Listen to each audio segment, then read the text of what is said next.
Okay guys, welcome back. I hope everybody's keeping well. So I'm tying up a few wee olives.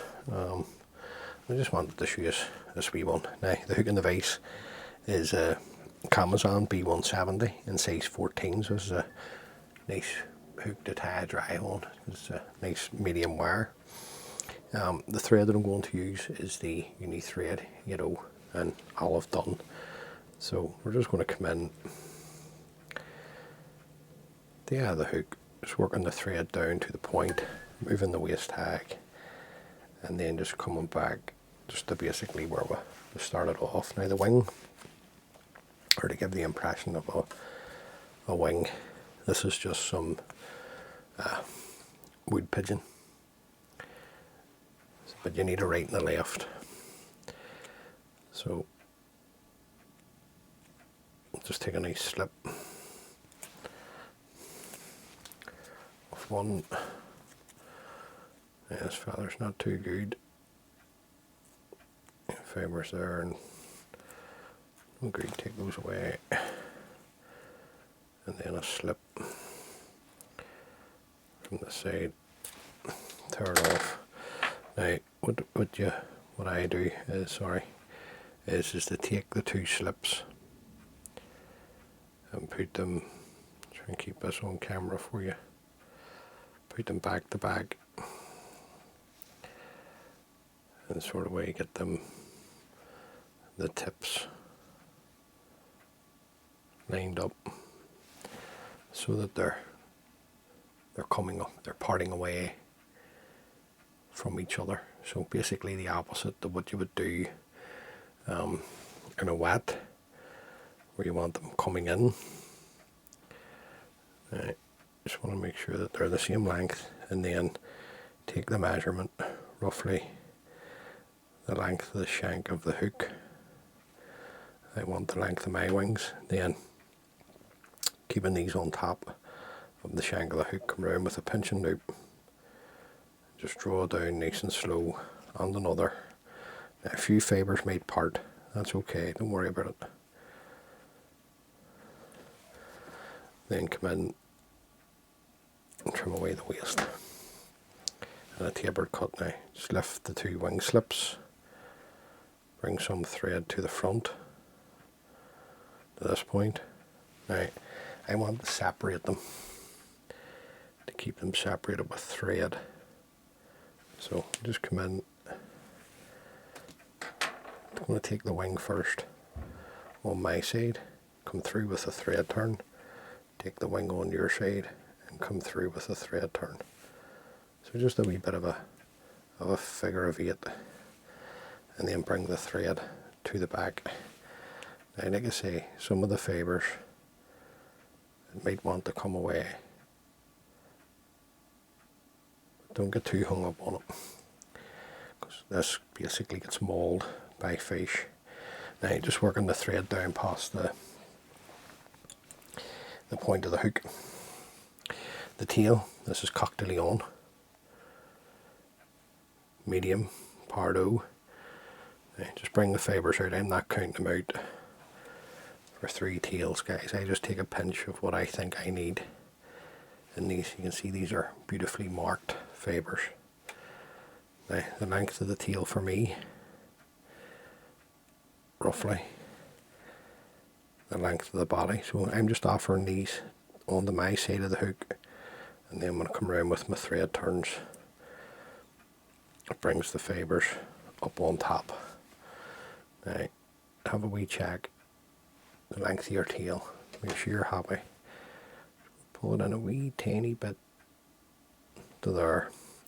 Then take the tail, take a turn in underneath the Pardo to lock it in, the Coq De Leon, and that'll just spread those out for you on top.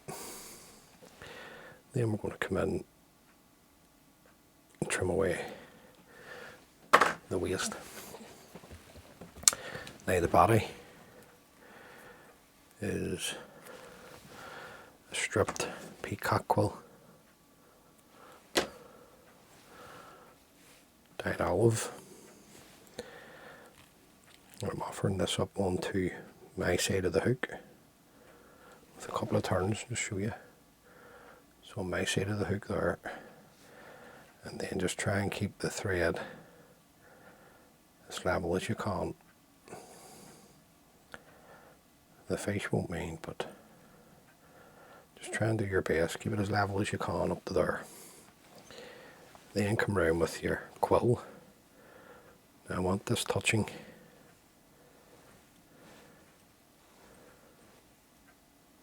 Just work it up to meet your thread. Catch it in, work the thread forward. Catch it in front.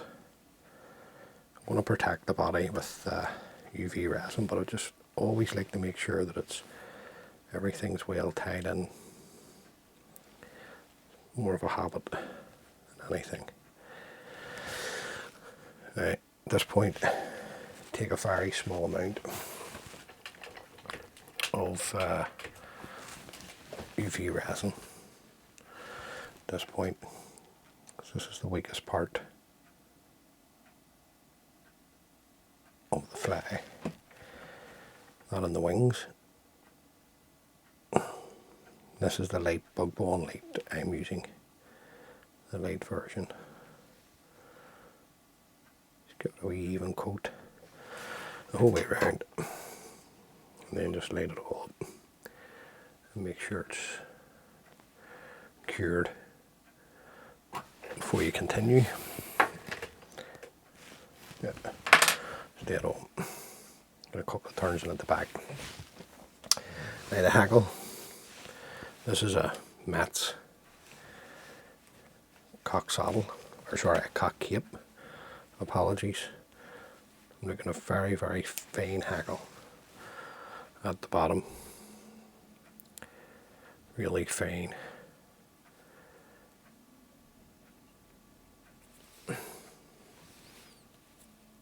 Now just stripped away the fibres from the bottom. Again, I'm going to do the same thing as I did with the body and catch it in front, and then we'll come in and clip away the waist, bring the thread back. Now obviously you can take the hackle forward at this point if you wish, and you don't need a thorax. I just like to put a very small amount of dubbing.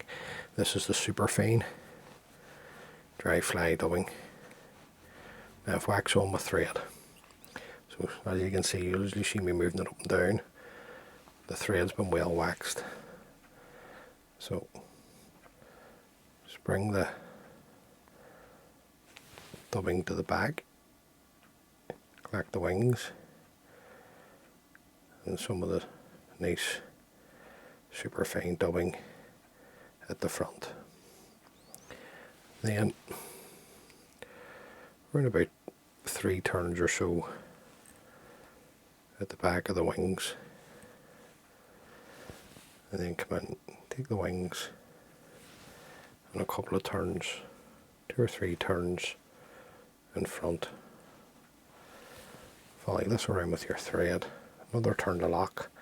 Now at this point, don't be scared or don't have any fear. Just come on, sweep everything back. You want the wee fly to last. You should be able to get a good half a dozen fish out of a wee pattern like this before it starts to fall apart, particularly the wings. Trim away the thread, break away the stem of the hackle. I want to take off any excess wax at the front. Come in with a drop of varnish just onto the head. Make sure this is clean. Now I would obviously wait till that dries, but for the purposes of the video, just bring all the hackle fibres forward and the wing